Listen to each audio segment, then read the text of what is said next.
औरंगजेब का जन्म ईस्वी सन 1618 में गुजरात के दादोह में हुआ था।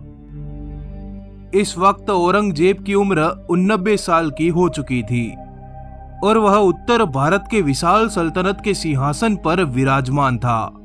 उसके साम्राज्य को हर साल 45 लाख रुपए कर के रूप में प्राप्त होते थे। औरंगजेब इस रकम का 1 रुपया भी अपनी अय्याशियों पर खर्च नहीं करता था। उसका ज्यादातर खर्चा अपने विरोधियों से युद्ध और मुगल सेना के विस्तार पर खर्च होता था। इसी वजह से औरंगजेब के पास इस वक्त दुनिया की सबसे बड़ी सेना थी, जिसमें कुल 9 लाख सैनिकों का विशाल लश्कर था। पर अब वो बूढ़ा हो चला था। अब औरंगजेब की कमर 90 डिग्री के कोण पर झुक गई थी, परंतु फिर भी वह शांति से खाट में नहीं बैठता था। अब वह हाथी घोड़ों पर सवार नहीं हो सकता था, इसलिए खुली पालकी में बैठकर चलता था। रात के समय जब उसकी सेनाएं सो जाती, तब भी वह लाठी पकड़कर सैनिक शिविरों के बीच में घूमता रहता था। इस उम्र में भी वह पालकी में सवार होकर युद्ध के मैदान में जाता था।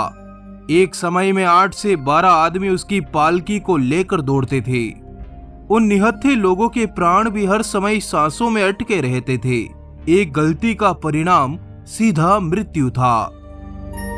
इस उम्र में भी औरंगजेब के मन में अपने शत्रुओं से लड़ने का हौसला इतना बुलंद था कि उसकी मिसाल पूरे मानव इतिहास में नहीं मिल सकती। सिख, राजपूत, जाट और मराठे तो हर दम घात लगाए उसके वध को बेताब रहते थे।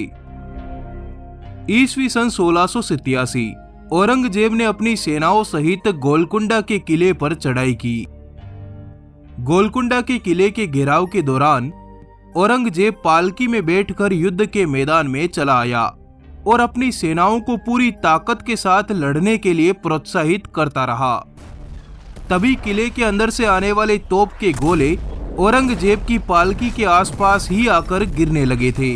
तब भी औरंगजेब पूरी मुस्तैदी के साथ अपनी पालकी पर बैठा हुआ युद्ध के मैदान में चक्कर लगाता रहा।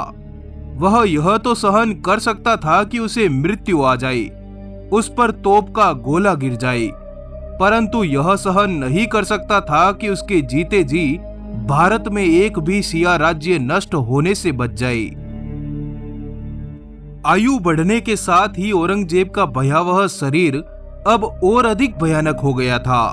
उसके दांत गिर जाने से गालों में गड्ढे पड़ गए थे तथा आंखें भीतर की ओर गहरी धंस गई थी। अब उसका शरीर हड्डियों के बलबूते खड़ा था। मांस तो मानो वक्त ने नोच लिया था।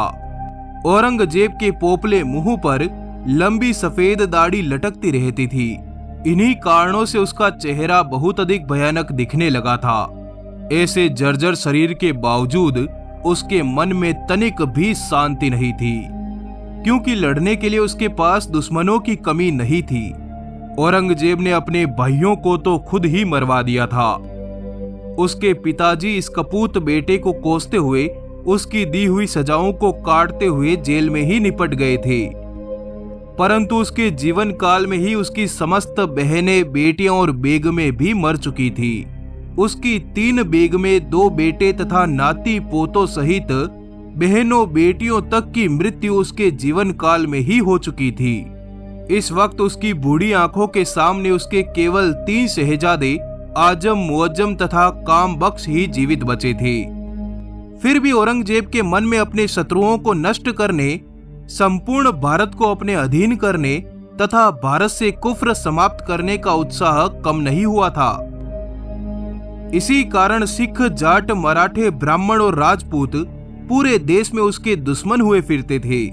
यह सभी मौके की तलाश में ताक में बैठे थे। अफगानी, पठान और सिया मुसलमान भी औरंगजेब का रक्त बहाने को आतुर थे। औरंगजेब भी अपने शत्रुओं के प्राण लेने के लिए हर समय उत्सुक और आतुर रहता था। एक पल के लिए भी वह चैन से नहीं बैठ सकता था।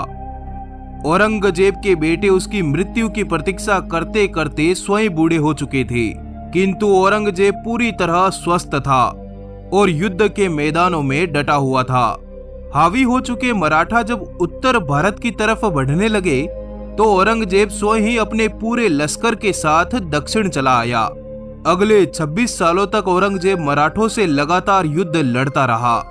अंततः जनवरी सन 1707 में औरंगजेब बीमार पड़ गया। इस स्थिति में वह मराठों से लड़ाई जारी नहीं रख सकता था, इसलिए उसने अपनी सेनाओं को पुनः दिल्ली की तरफ बढ़ने के आदेश दिए। जब मराठों को ज्ञात हुआ कि औरंगजेब बीमार है तथा दिल्ली की तरफ वापस बढ़ रहा है, तो मराठे तुरंत उसके पीछे लग गए और हर कदम पर उसकी सेनाओं को जमकर लूटा। 31 जनवरी सन 1707 को औरंगजेब मराठों से लड़ते लड़ते महाराष्ट्र के अहमदनगर तक पहुंच गया। इधर मराठों के तमाम गांवों ने मिलकर अहमदनगर को चारों ओर से घेर लिया। अगले 4 माह तक मुगलों और मराठों में भयानक लड़ाई चलती रही। इस वक्त औरंगजेब भयानक दर्द से तड़प उठा, परंतु मराठों के कारण उसे इलाज मिलना भी संभव न हो पाया और इस तरह इतिहास के पन्ने से उसकी हस्ती मिट गई, पर वो मराठों को नहीं मिटा पाया। इसी समय औरंगजेब को गुरु गोविंद सिंह जी महाराज का एक विजयी पत्र जाफरनामा भी प्राप्त हुआ, जो उत्तर में मुगलों पर सिखों की विजय का पत्र था। औरंगजेब की ख्वाहिश थी कि वो जीवित ही एक बार दिल्ली पहुंच जाए, किंतु मराठों के कारण उसके लिए दिल्ली बहुत दूर हो चुकी थी और इस तरह मराठों से घिरकर 3 मार्च सन 1707 को अहमदनगर में ही औरंगजेब का निधन हो गया। औरंगजेब की इच्छा के अनुसार उसके शरीर को औरंगाबाद से 24 किलोमीटर दूर खुलदाबाद नामक गांव में ले जाया गया, जहां उसे शेख जैमुद्दीन की मजार के निकट दफना दिया गया। इस प्रकार मराठों ने औरंगजेब को जीवित या मृत अपने इलाके से बाहर नहीं जाने दिया।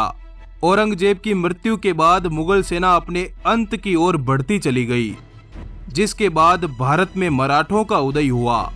इस समय तक दिल्ली के आसपास के सभी इलाकों पर हिंदुओं, सिखों, पठानों और नवाबों ने पुनः अपनी हुकूमतें कायम कर ली थी।